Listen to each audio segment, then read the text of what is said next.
The prairie was quiet, in the way a graveyard is quiet still, solemn, and full of memory. The wind passed over scorched earth, lifting curls of ash from what remained of the McCrae homestead. Once laughter had spilled from the porch. Isabel had strung red peppers across the railing. Lucinda ran barefoot chasing chickens. Now, everything that had held warmth had burned. The cabin, the corral, the little fence Bo built with his own hands gone. Only the chimney stood like a blackened spine against the hard blue sky. Bo McCrae sat cross-legged in the soot, his fingers tracing circles in the dirt that used to be their front room. He wasn't weeping, his face had gone past sorrow. It looked like something carved, something ancient, as if his bones had known grief long before this day. His wide-brimmed hat lay beside him, the leather strap torn loose, dangling like a noose. The mule he'd ridden back from town still breathed hard, lather streaking its sides. He'd come home early, an instinct clawing at his gut halfway through buying salt and flour. A stranger had passed him on the trail and said, "Smoke yonder looks thick."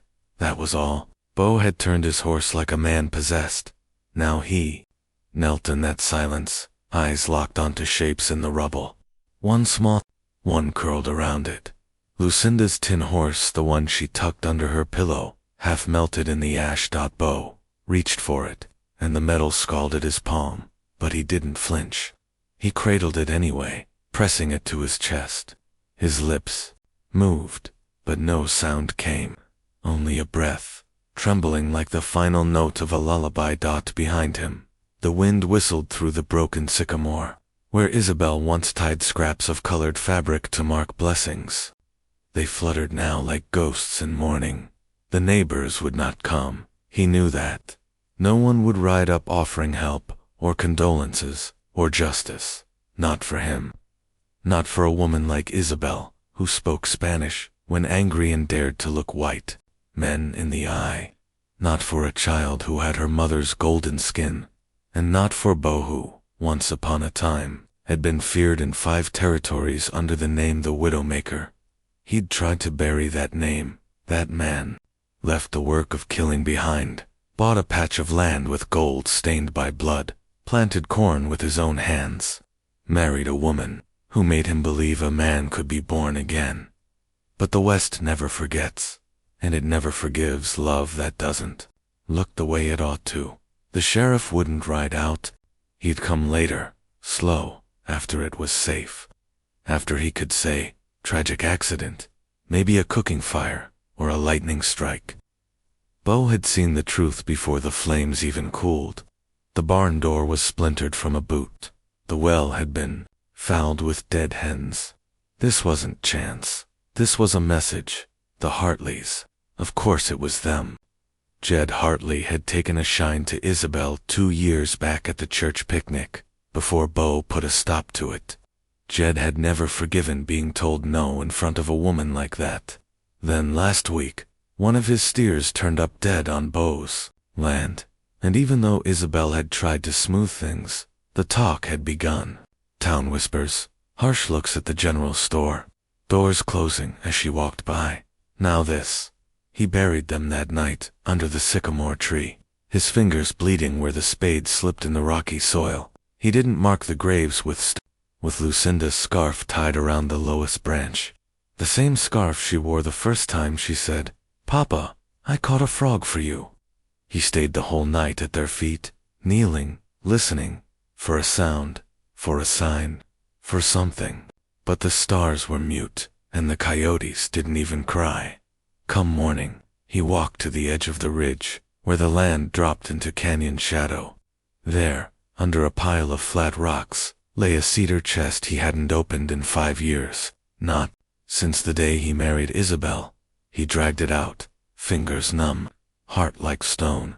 Inside lay the relics of a man he'd buried, the black coat with the silver buttons, the long-barreled rifle with the walnut grip, the wanted posters curled and yellowed, one from Missouri, another from New Mexico, another from a riverboat town he couldn't name anymore. He lifted the coat.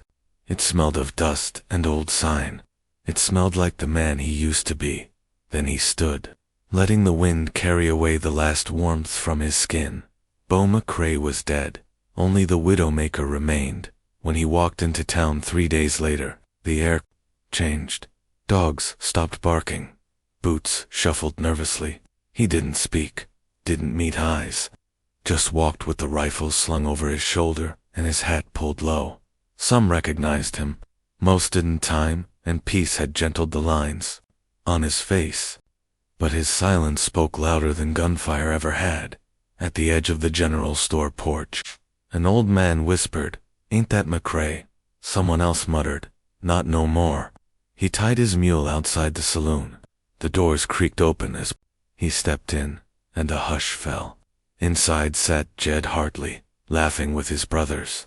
3 of them, whiskey drunk and sunburned, their boots muddy from riding. Jed saw him, paused mid-drink. Beau didn't move. Just looked. Jed grinned, slow and cruel. Well, if it ain't the sad widower, come to cry over his beans. Number. Reply. You hear what happened? Jed asked, too loud.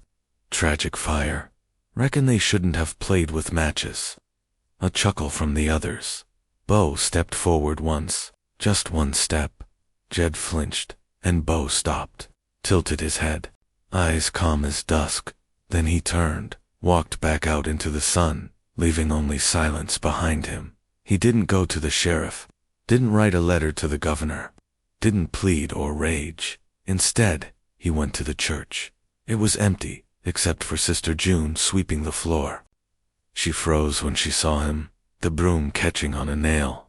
Her hands trembled, just a little. "She came to you," he said. "When Lucinda was sick, you wouldn't give her medicine." "She wasn't," June stammered. "She didn't belong here. She wasn't Christian." Beau placed something on the pew. Lucinda's doll, blackened, eyeless, cracked. He said nothing else, just walked out. He passed by the graveyard next, where the crosses were straight and clean. He laid a smooth, cold bullet at the base of the fence.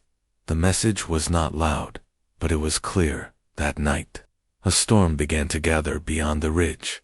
Thunder rolled like drums in a canyon.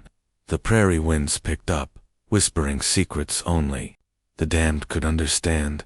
In his cabin, what remained of it, Beau lit a small fire, sat cross-legged on the earth that once held a family.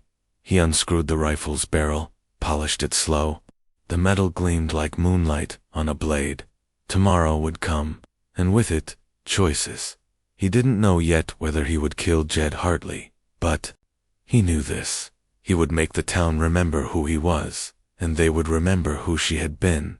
The wind whistled low, rattling through the bones of what used to be a home. Beau closed his eyes and let it pass over him like a baptism of dust. He whispered her name once more, then silence and stillness, and the feeling just faint of something shifting in the world. Dawn broke like a blade over the hills, sharp, cold, and silent. The wind carried a restless hush through the valley, as if the land itself held its breath. Beau McCrae stood outside the church, hat in hand, watching shadows slink off the rooftops of a town still pretending not to see him. A few shutters clicked shut. A child was pulled inside by her mother's tight grip. Horses stirred in their stalls but didn't whinny. Even they seemed to know what was coming. He turned from the church and walked down the center of Main Street, boots thudding slow on packed earth. The rifle strapped across his back drew no comments, but every glance it caught dropped quickly to the ground. He was no longer a man. He was a story unfolding one. The town had tried to bury like a bad season, like a fever they thought had passed. They hadn't seen the Widowmaker in years. Now he was breathing dust again, and just as quiet, cold, just as rising from the ground with him.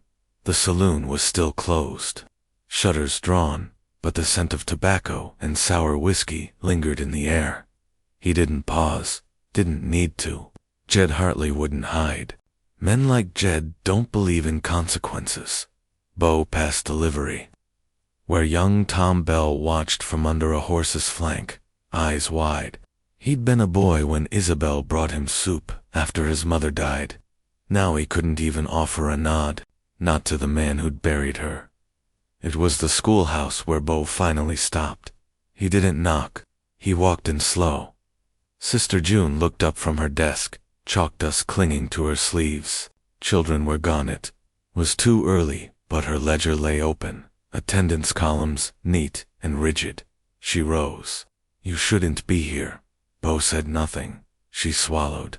"You think this is justice?" He placed something on her desk. A scarf. Red singed at the edges. Lucinda single quotes. As June stared down at it like it was a flame still burning. "I remember her," she said, voice tight. She asked to read poetry aloud. She had a soft voice. Bo didn't blink. "I was afraid," she admitted, hands trembling now. "The Hartleys own half this town. If I'd helped, you still wouldn't," he said. His voice was low, cracked like dry timber. She didn't deny it. Bo walked out before her tears could matter. The wind picked up. Not wild, just insistent, brushing dust into swirls, dancing around his boots. The storm hadn't broken yet, but it was close. The scent of iron rode the air. Thunder whispered from the hills. He followed the dirt path behind the stockyards, to where the Hartley ranch stretched across dry plains. The house rose proud from the land, 2 stories, painted white, with a porch sagging under years of arrogance. Men moved around the barn like ants, loud with their laughter and their spurs. Too sure of their place in the world, Bo watched from the cottonwoods, then stepped out. Jed. It wasn't loud, but it was enough. 4 heads turned. Jed stood by. The water trough, a bottle in one hand, a shotgun leaning nearby. His brother straightened. "Well, look who decided to crawl out of whatever hole he was crying in." Bo kept walking, yet smile faltered. "You really think this is how it's gonna go?" Jed said. "You point your big bad rifle and the town forgets your whore wife was troubled from the start." Bo didn't reach for his weapon. "I ain't afraid of ghosts," Jed said, though his voice wavered. Bo stopped a few feet away. The storm darkened behind him, painting the sky the color of bruises. "You burned her," Bo said. Each word was a stone dropped into still water. "She was trespassing," Jed muttered. "She was feeding chickens," Bo replied. "And you set fire to a child?" Yet's hand twitched toward the shotgun. "Don't," Bo said. He didn't shout it, just breathed it. Jed hesitated, then grabbed the gun anyway. He never got it high enough. 1 shot, not at his heart, not at his head. Bo's bullet shattered the shotgun's trigger. Splintered wood and iron flying into Jed's face. Jed screamed and dropped it, clutching his bleeding hand, eyes wide in disbelief. "You're not worth a killing," Bo said. "You're worth a life watching yourself rot." The others didn't move, not even his brothers. One of them backed away slow, dropping his revolver in the dirt. Bo knelt, pulled a piece of charred fabric from his coat, wrapped it around the broken stock of the shotgun, Lucinda's dress. He tossed it at Jed's feet. "I want every man in this town to know what your cowardice costs. I want them to see what you did when the wind smells of fire, and when their homes burn. I want them to think of your name." Then he walked away, didn't run, didn't look back, left the moaning man and the stunned brothers and the smoking silence behind. Back in town, the bells were ringing wind, knocking them into music. Not a church bell, not a warning bell, just the rusted one outside the schoolhouse, swaying like a ghost on a rope. Bo passed it and turned toward the edge of town, toward the cemetery. He didn't stop to speak to the men gathering near the saloon. They didn't call his name. Some tipped their hats. Some looked at their boots at the graves under the sycamore. He knelt again. The scarf had blown loose. He tied it tighter. The wind quieted. A single crow circled overhead. "I didn't kill him," Bo whispered. "Not because he deserved mercy, but because you deserved better." He placed the broken toy horse between the 2 stones, its tail gone, wheels scorched. It had once wheeled across their wooden floor. Now it would rest. He stayed there for a long time, breathing the dirt, the silence, the memory of their laughter. Behind him, a sound on footsteps. He didn't turn until he heard the voice. You didn't have to spare him. It was Tom Bell, the boy from the livery. A man now, clutching his hat in trembling hands. Bo rose. I thought you hated us, he said. I was afraid, Tom answered. You're still afraid. Tom nodded, but not of you anymore. The two men stood under the sycamore, the scarf, whispering in the breeze. I'll watch the graves when you go, Tom said. Bo studied him, then nodded once. It was enough. He mounted his mule that night as the first drops of rain fell, slow and cold. The storm had come not with fire, but with reckoning. The town would whisper stories now. Children would ask their fathers why the Widowmaker spared a killer, and none would have an answer that satisfied. But Bo McCrae didn't ride for their answers. He rode for the silence he earned, for the names only he would carry. The prairie opened wide before him, drenched in shadow, trembling beneath the thunder. He didn't look back, only forward, toward the places where his wife's name was still whispered in prayer, where no child would ever again be burned for the color of her skin, where memory, finally, could rest. And behind him, the wind carried one last truth.